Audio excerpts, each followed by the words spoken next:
Speaking out, what the families of Breonna Taylor and Eric Garner are saying about the murder of Tyre Nichols. Plus, an important part of history, we're talking with organizers from Black Girl Freedom Week about how Black women are the changemakers of our time.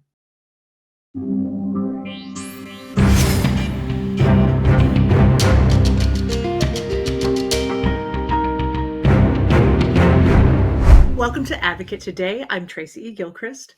California lawmakers are pushing a new gun law to standardize the process for issuing permits to carry. California Governor Gavin Newsom vows to sign the proposal into law. Newsom touted California gun laws as the reason the state's gun death rate is 37% lower than the national average. We're here with absolute confidence and expectation. You can write that one, write that check. Take that, what's the old phrase, to the bank. I will be signing this legislation. I don't think that, I know that.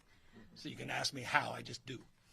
It's just going to happen because of the folks behind me and because it's the right thing to do. California has about 100 gun laws on the books. One of the new bills being proposed would create a do not sell list for people going through a mental health crisis. Another bill would target suspects in domestic violence orders, banning them from buying a gun for 3 more years. Thursday, President Biden and Vice President Harris met with the Congressional Black Caucus to discuss police reform. The CBC is pushing for the passage of the George Floyd Justice in Policing Act. Breonna Taylor and Eric Garner both died at the hands of police officers. Now, their families are calling for change after the death of Tyre Nichols. We've been holding out hope for so long, but I don't know that we can continue the way that we had, so something has to happen. Everything that's going on, I can't believe officers are still choosing to behave in this manner. I think that just with all that's happened, you'd want to be on your best behavior and just kind of making sure the people around you are doing the same thing.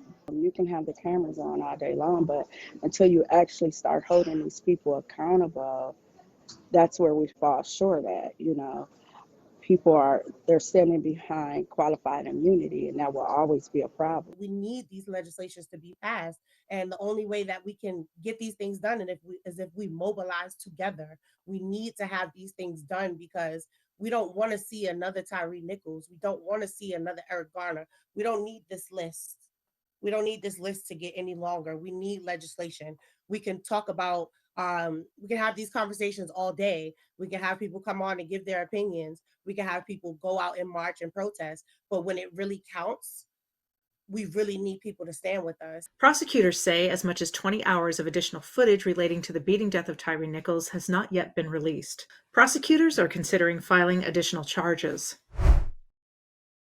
Black Girl Freedom Week kicks off February 13th through 19th and will celebrate Black girls by providing resources, insights, and joyful experiences. I spoke with the CEO of Girls for Gender Equity, Joanne Smith, and Youth and Alumni Organizing Manager, Damala Denny, about their goals to invest in Black girls, femmes, and gender-expansive youth everywhere. We also talked about the role Black women have played in American history. It's no secret that Black women really helped sway the 2020 election in Joe Biden's favor. And even recently, VP Kamala Harris was out doing the work on the ground for reproductive justice. I know a lot of folks who think that she really helped with swaying the midterms in terms of people who voted for bodily autonomy. And yet the media ignores her, or even worse, puts her down. And I wonder, where do you think we need to head, or what can people do to help this marginalized group of folks who are so integral to American life? I agree that Black women are very influential, particularly in the past couple election cycles. GGE actually started an initiative in advance of the 2020 presidential election called the National Agenda for Black Girls. And with that project, we engaged up to over 80 young people, Black girls, and gender expansive youth from across the country to get people registered to vote, to get the candidates that were running to fill out a questionnaire asking, how are you showing up for Black youth? How do you promise to continue to support and invest in us if we do vote for you? We actually had the opportunity to host a candidate forum with the senior policy advisor for the then candidate, President Biden. Youth on the committee were able to ask targeted questions and create a visioning, dreaming session for what a world that supports them would look like. I think that the goal of that campaign has and will always be to shift the narrative to centering and highlighting policies that can support Black youth, particularly Black girls. We have seen in the last couple of months an attack on Black girls, an attack on youth that are pregnant and parenting. And we hope that these attacks really wake people up. Um, Oftentimes, we talk about working ourselves out of work, working ourselves out of these kinds of jobs.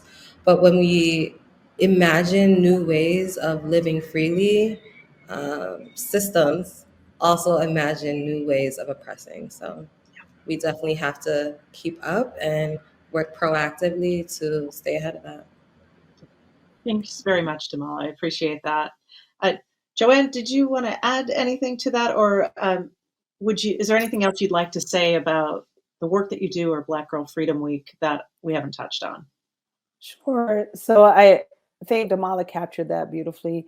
The reality around culture narrative shift and understanding the contributions that Black girls and women make, even beyond the presidential election, um, holding accountable the systems, right? Damala just talked about the National Agenda for Black Girls actually getting a questionnaire answered by the president and his staff, even coming on during the transition time to then meet with and talk to and be interviewed by and talk about the policies that the National Agenda for Black Girls put forth. But then, in practice, the reality that those policies and that language and that narrative around protecting Black women and girls, like the Protecting Black Women and Girls Act, that can't make it to the floor, don't get actualized. So we get owed, support and owed and backing and a promise, and it doesn't get fulfilled, and then we're left to do the work all over again. And so I think the accountability from other groups, right? It can't just be Black women and girls saying, hold these systems accountable for us. It has to be a collective effort. So exactly what you're doing right now and lifting up the Black Girl Freedom Week is extremely important. It's important for other people who are not inundated in this work to get not only a sense of why it is harmful, right, to have certain policies, why LGBT individuals experience heightened discrimination in the workplace, in police interactions, in mental health and physical spaces, but also understand, accept, and lift up the contributions in civic engagement, contributions in culture, in policies and practices that don't get the highlights. Thank you so much to Joanne and Damala for joining me. Black Girl Freedom Week goes from February 13th to 19th. To learn how to get involved or to participate in Black Girl Freedom Week, visit 1billionforblackgirls.org.